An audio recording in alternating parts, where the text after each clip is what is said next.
trouble di kantor nih, perangkat komputernya, tapi semoga bisa berjalan bagus. Sementara saya pakai handphone nih, tapi bagus saja.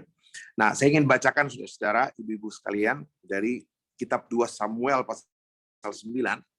Ini terkait dengan mengasihi dengan kasih Kristus. Ya, saya ambil satu bagian yang mungkin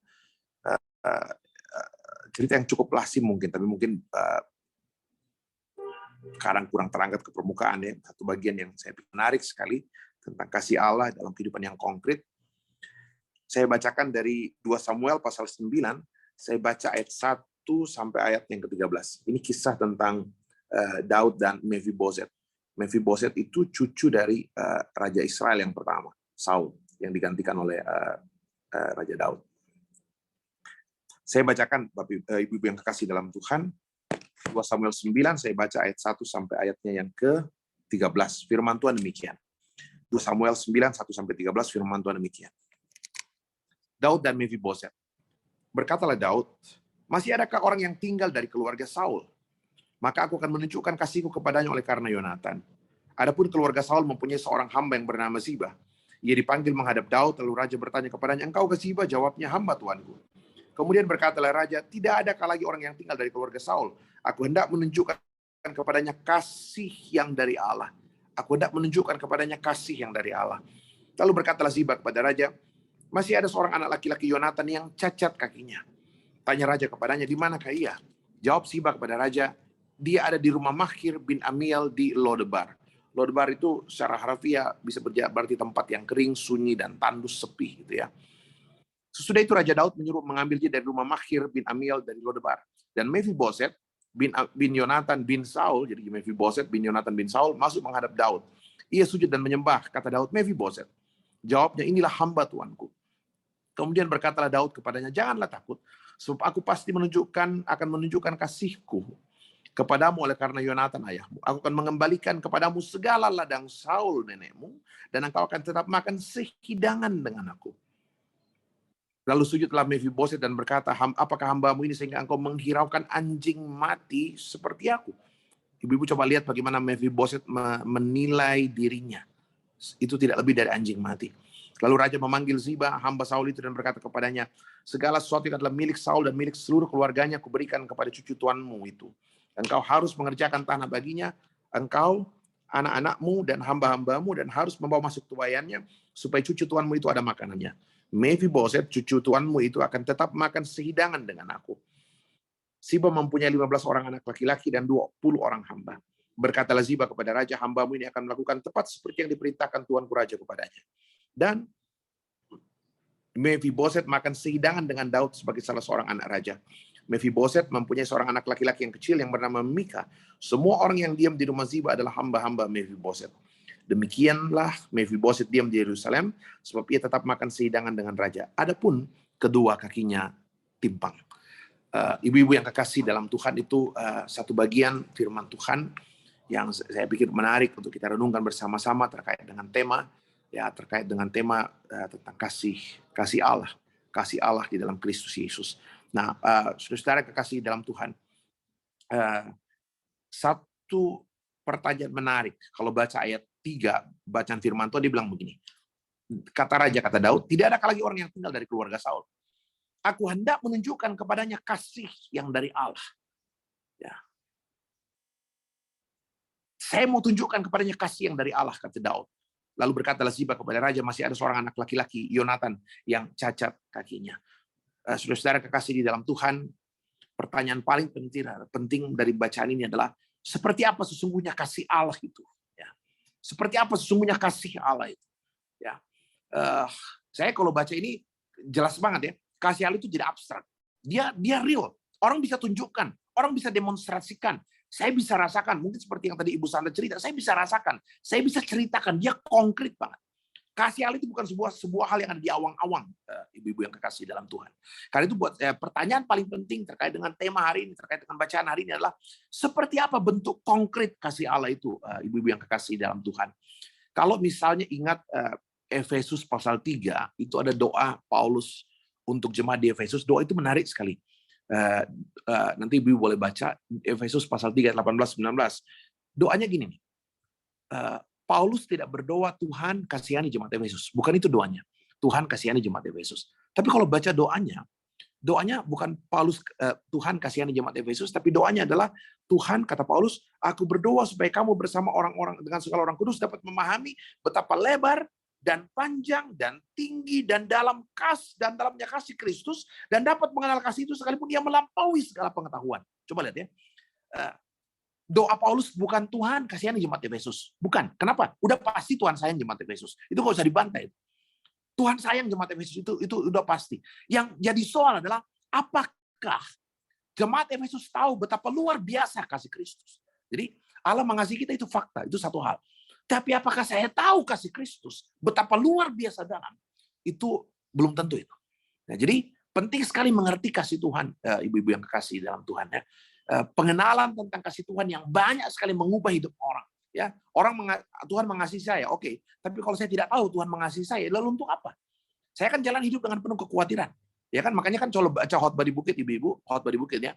Jangan kamu khawatir tentang apa yang pun, tentang kamu makan, kamu minum, kamu pakai. Jangan kamu khawatir tentang hal apapun. Sebab coba lihat ya. Hal seperti itu hanya dicari oleh orang yang tidak mengenal Allah. Jadi coba lihat ya. Jangan kamu khawatir tentang apapun, sebab hal seperti itu hanya dicari oleh orang yang tidak mengenal Allah. Jadi coba lihat, orang yang khawatir itu sebenarnya bukan orang yang nggak disayang Tuhan. Orang yang khawatir itu adalah orang yang disayang Tuhan, tapi sebenarnya dia nggak tahu betapa kualitas kasih Tuhan itu besar sekali dalam hidupnya. Nah, jadi penting sekali mengerti tentang kasih Tuhan. Kalau saya ingat satu cerita ya, ada satu cerita seorang anak kecil di negara bagian Tennessee di Amerika, seorang anak kecil yang dalam cerita itu menarik sekali. Dia rajin sekali datang gereja, rajin banget datang gereja. Tiap minggu pasti datang gereja. Dia mau hujan lebat pasti dia datang. Anak yang paling rajin datang gereja dia. Masalahnya cuma satu. Anak ini rajin sekali datang gereja, masalahnya cuma satu.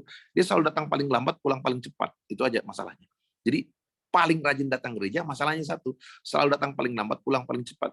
Jadi Pak Pendeta bingung, anak ini rajin banget, tapi kok selalu datang paling lambat, pulang paling cepat. Tapi Pak Pendeta nggak tahu, tapi sebagian jemaat tahu, anak ini selalu datang paling lambat, pulang paling cepat. Masalahnya ternyata satu, anak ini nggak mau diajak ngobrol, gitu. Nggak mau diajak ngobrol. Kenapa nggak mau diajak ngobrol? Sebab jadi dia kalau datang gereja, orang sudah ibadah, dia datang nggak bisa diajak cerita. Pas selesai ibadah, lagu terakhir saat teduh, mau diajak cerita, dia sudah pergi. Jadi nggak bisa diajak ngobrol. Kenapa dia tidak mau diajak ngobrol? Sederhana. Rupanya, ya pendeta nggak tahu, tapi sebagian jemaat tahu, dia tidak mau diajak ngobrol sebab dia takut sekali ditanya satu hal. Ada satu pertanyaan yang paling dia takuti seumur hidupnya, makanya dia selalu datang paling lambat, pulang paling cepat. Nggak mau diajak ngobrol. Pertanyaan yang paling dia takuti seumur hidupnya adalah kalau orang tanya sama dia, siapa ayahmu?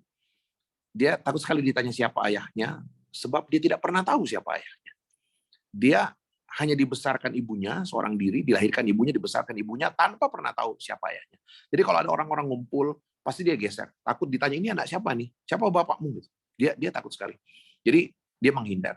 Satu kali pendeta bilang, wah anak ini, saya nggak pernah tahu anak ini kok selalu datang gereja, tapi saya nggak pernah salaman di depan pintu, karena datang paling lambat, pulang paling cepat. Gitu. Jadi satu kali pendeta bilang, aku tungguin lah dia di depan. Jadi betul. Satu kali habis ibadah disuruhlah Pak Pendeta minta penatua teruskan pimpin lagu terakhir, pendeta turun lihat belakang tuh. Dia keluar lihat pintu samping gereja, pintu belakang lalu muncul di samping, lalu tungguin di depan pintu gereja. Apa yang terjadi seperti sudah diduga, anak ini kemudian pas lagu terakhir, saat teduh, orang duduk saat teduh, dia udah jalan keluar. Ya, menuju ke ruang depan, dia akan kaget sekali ketika sudah dekat pintu depan, loh kok ada pendeta di sana? Saya nggak dia keluar lewat mana? Dia kaget sekali, pendeta yang lihat dia kaget, pendeta senyum-senyum aja sebab yang pendeta udah tungguin dia kan. Dia mau terus ke sana, takut sekali. Dia mau berhenti, nggak mungkin juga sebab orang sudah antri di belakang. Tidak ada jalan lain. Satu-satunya jalan keluar adalah keluar ke depan lewat pendeta. Akhirnya dia beranikan diri jalan ke depan lewat pendeta. Makin dia dekat, makin kencang jantungnya berdetak. Sampai dekat pendeta emang sudah senyum-senyum. Ini barusan kau saya dapat katanya. Dia dekat pendeta, dia tunduk, dan apa yang terjadi? Langsung Pak Pendeta ambil tangannya. Pak Pendeta salamin dia, nak, selamat hari Minggu. Tuhan berkati. Kau rajin sekali datang gereja, katanya. Kau rajin sekali datang gereja. Siapa bapakmu? Siapa bapakmu? Oh, coba bayangkan. Pertanyaan yang paling dia takuti seumur hidupnya sekarang ditanya pendeta di depan jemaat. Waduh, pas ditanya siapa bapakmu, kau anak siapa?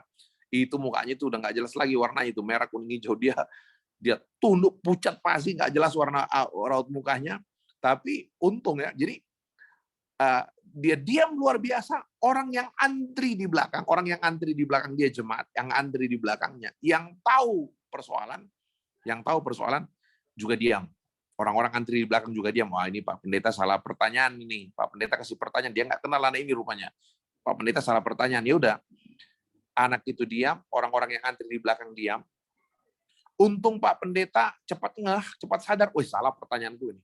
Untung Pak Pendeta cepat sadar. Untung Pak Pendeta hafal banyak ayat Alkitab.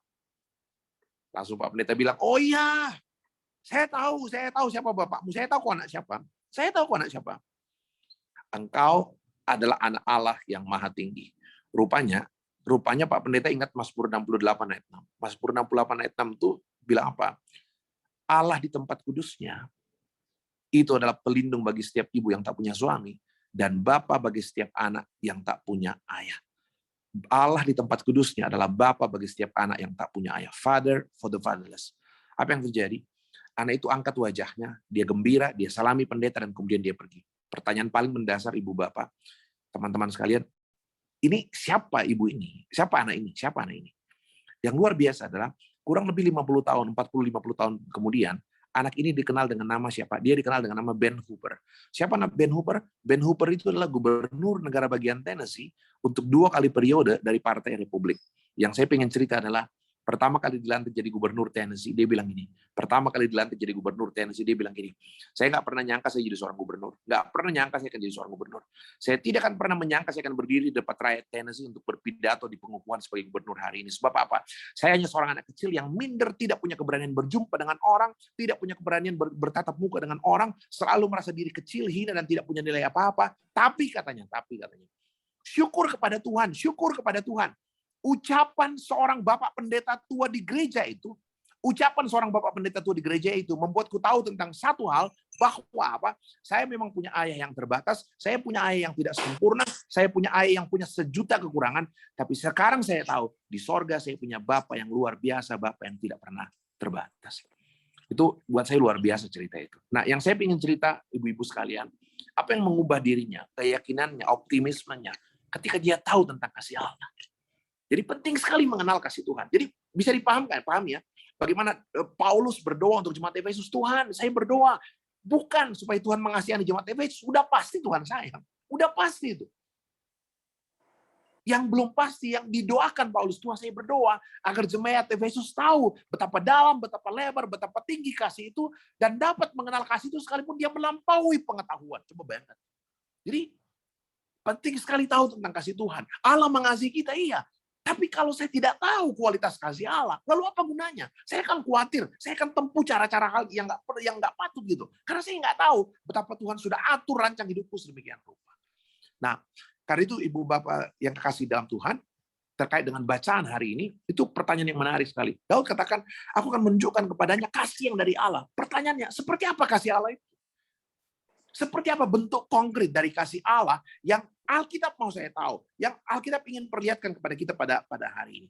Saya ingin bicara ada beberapa poin, tapi ibu-ibu saya mau mulai dari hal yang pertama.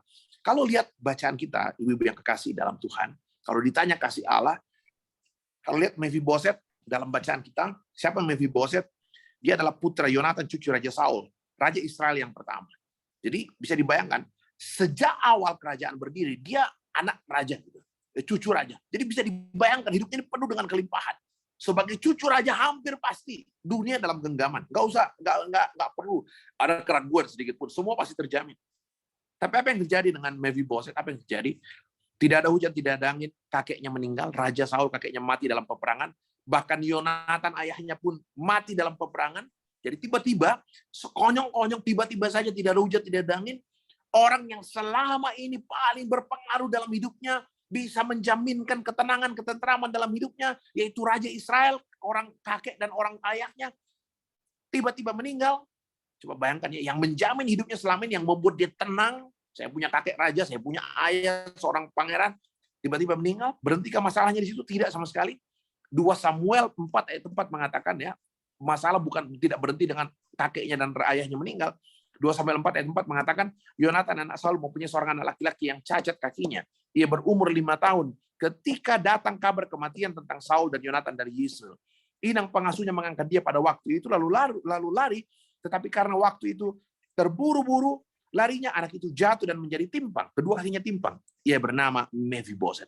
Coba ibu bisa bayangkan, dia tidak hanya kehilangan kakeknya, dia tidak hanya kehilangan ayahnya, tapi tiba-tiba dia menjadi timpang. Coba bayangkan. Dan dalam konsep agama Yahudi kan jelas sekali, yang cacat itu seringkali dianggap punya dosa, tersisihkan, jadi sudah sakit, disingkirkan pula dari masyarakat. Dan itu yang terjadi dengan Mephiboset. Apa yang terjadi? Tadinya dia tinggal di istana di Yerusalem, hari ini dia tinggal di mana? Tinggal menumpang di rumah orang, di rumah Makhir, tinggal di Lodebar. Tinggal di Lodebar. Lodebar itu tempat secara harafiah tempat yang sepi, sunyi, tandus dan kering. Coba bayangkan. Apa yang terjadi dengan Mephiboset? Dia tidak hanya kehilangan kakeknya yang raja, tidak hanya kehilangan ayahnya Yonatan seorang pangeran, tapi yang luar biasa adalah dia terusir dari istana, tinggal menumpang di rumah orang, kedua kakinya timpang. Bisa dibayangkan nih. Bahkan kalau lihat bagaimana dia menilai hidupnya, dia katakan, ya Tuhan, kenapa engkau menghiraukan anjing mati seperti aku? Coba bayangkan ya, betapa rendah Mephiboset menilai dirinya. Seperti anjing mati, bukan anjing. Kalau anjing hidup masih bagus tuh. Ini anjing mati pula. Gitu. Nah, ibu-ibu yang kekasih di dalam Tuhan, luar biasa. Itu yang terjadi dengan Mephiboset. Dia betul-betul tiba pada satu titik di mana dia melihat kehidupannya tidak lebih dari anjing yang mati. Hidupnya berubah 180 derajat. Tersisihkan, terlupakan. Kemarin dia dihargai orang, kemarin dia disambut orang, dipuji orang. Hari ini tidak seorang pun yang peduli. Kemarin dia punya istana, orang numpang di rumahnya. Hari ini dia tinggal menumpang di rumah orang. Pertanyaannya, hanya sejauh itukah kasih pemeliharaan Tuhan dalam hidupnya? Luar biasa, ibu-ibu yang kekasih dalam Tuhan. Sekonyong-konyong, tidak ada hujan, tidak ada angin. Saya hitung-hitung, sejak dia jatuh waktu kecil, umur 5 tahun, sampai kemudian peristiwa ini terjadi, mungkin sekitar 16-20 tahun. Atau mungkin lebih dari itu. Tidak ada hujan, tidak ada angin. Sudah belasan tahun, mungkin 20 tahun berlalu, tiba-tiba Daud ingat akan Mephiboset. Tiba-tiba Daud ingat akan Mephiboset. Dan yang luar biasa, ketika Daud mengingat Mephiboset, itu disebut sebagai salah satu bentuk konkret dari kasih Allah. Yang saya mau sampaikan begini. Kalau ditanya satu hal yang pertama, bentuk konkret dari kasih Allah adalah satu hal. Tuhan tidak pernah melupakan dirimu. Tuhan tidak pernah melupakan dirimu. Orang lain boleh lupa, orang lain boleh nggak ingat lagi. Waktu boleh berjalan, 10 tahun, 20 tahun. Seolah-olah Tuhan lupa. Hari ini buat saya firman Tuhan begitu clear. Ya, kasih dari Allah, bentuk konkret yang pertama dari kasih Allah adalah apa? Tuhan tidak mungkin melupakan. Ada satu buku mengatakan tentang ini, you may drop, but not forgotten.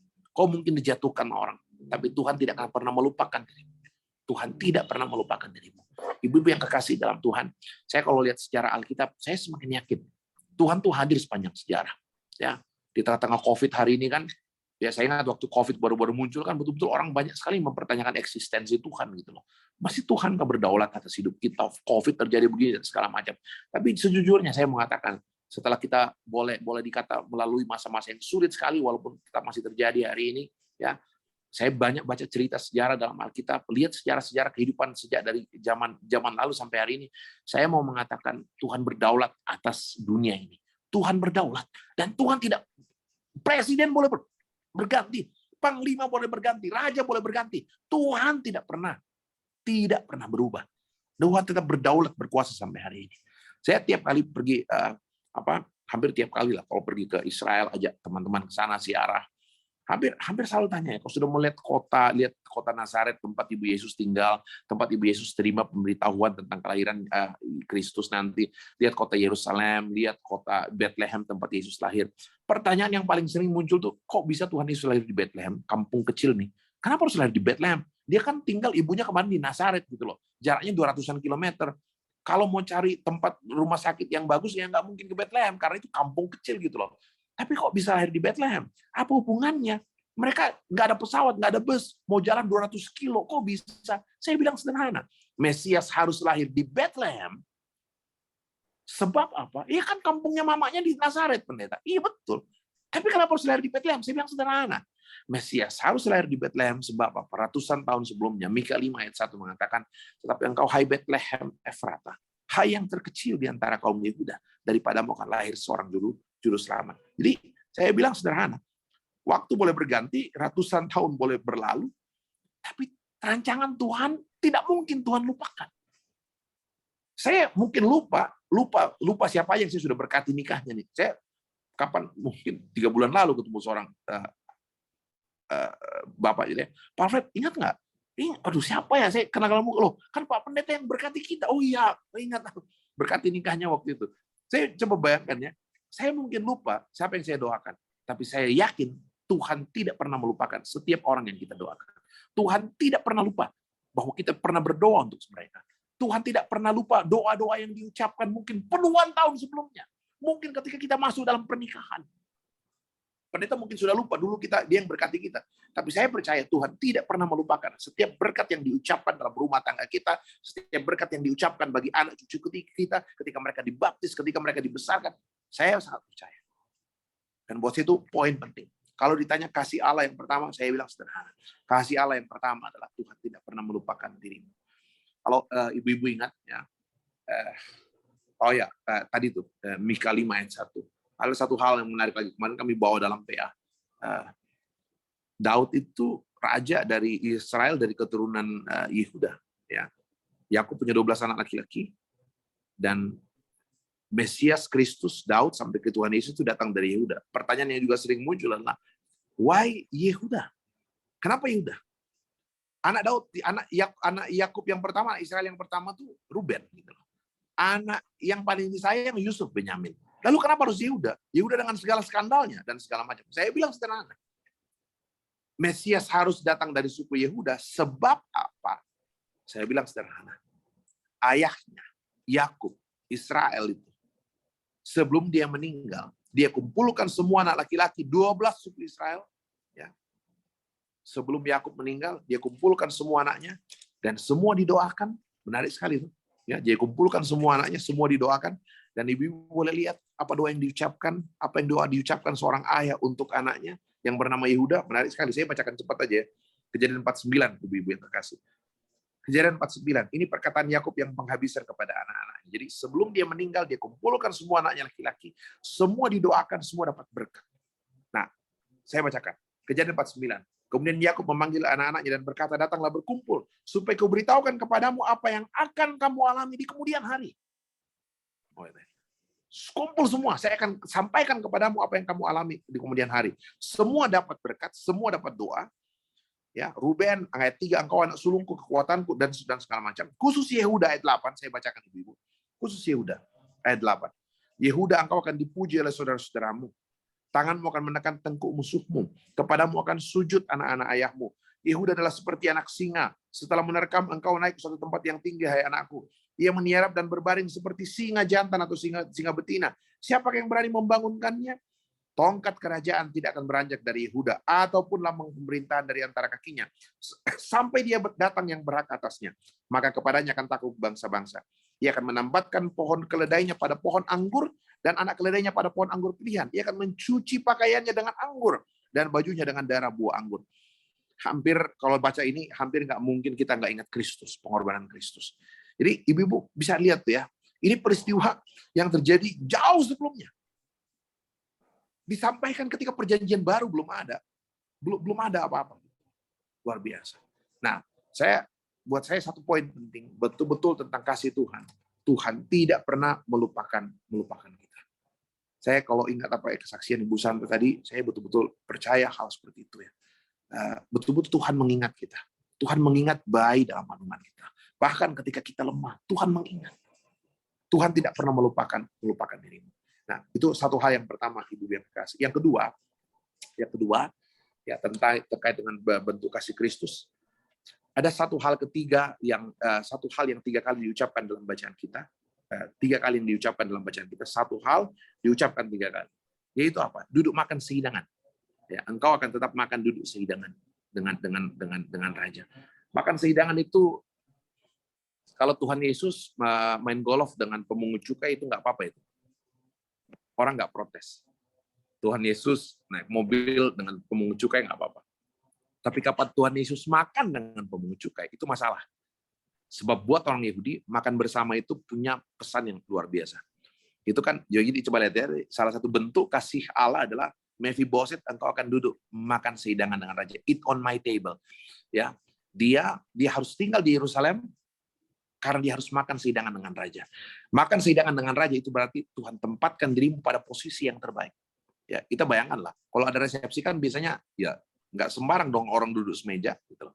Ini bayangkan ya, raja ya duduk semeja dengan betul-betul dia ditempatkan, dia seekor anjing mati yang terlupakan, betul-betul timpang, tidak punya nilai apa-apa, tapi sekarang Tuhan tempatkan dia duduk makan sehidangan dengan raja. Saya kalau mau bicara eskatologi ke belakang akhir zaman, oke juga. Wahyu 3:20 mengatakan, lihat aku berdiri di muka pintu mengetok, jikalau ada orang yang mendengar suaraku dan membukakan pintu, aku akan masuk mendapatkannya dan aku akan makan bersama-sama dengan dia.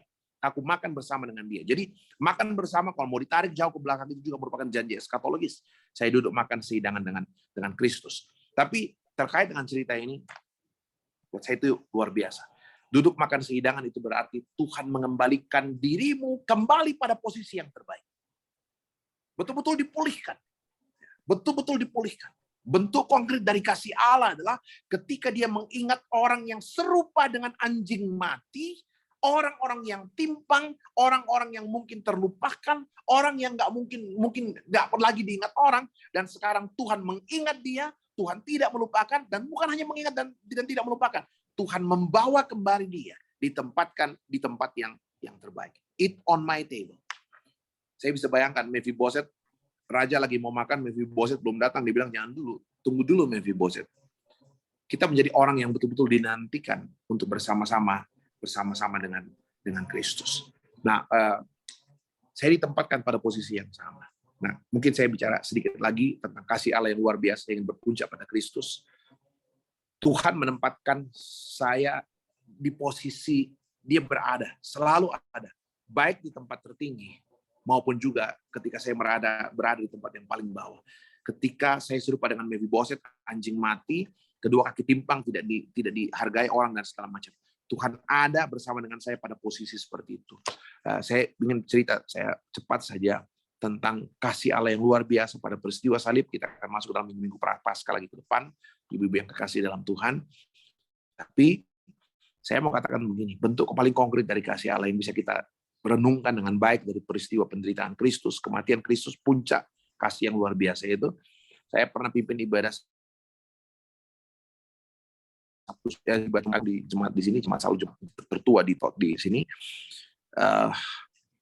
Jumat Agung, kematian Tuhan Yesus, hari Jumat. Dalam beberapa tradisi gereja, Protestan, Katolik, itu kan ada kalender gerejawi. Jadi kalau hari Jumat Agung, besoknya itu biasa diperingati sebagai ibadah hari Sabtu Sunyi ya. Jadi Jumat Agung, kematian, besoknya Sabtu Sunyi, besoknya lagi apa? Paskah, kebangkitan, kemenangan Kristus. Saya ingat cerita nih, habis saya pimpin ibadah Jumat Agung, kematian, ada seorang ibu tanya sama saya, Pak Alfred, kenapa Tante? Besok Sabtu Sunyi, saya bilang, iya. Kita pakai baju apa? Maksudnya apa Tante? Warna apa Pak Pendeta? Oh, emang kenapa? Loh kan ini hari Jumat Agung kematian. Nah, lusa itu kan Paskah kebangkitan.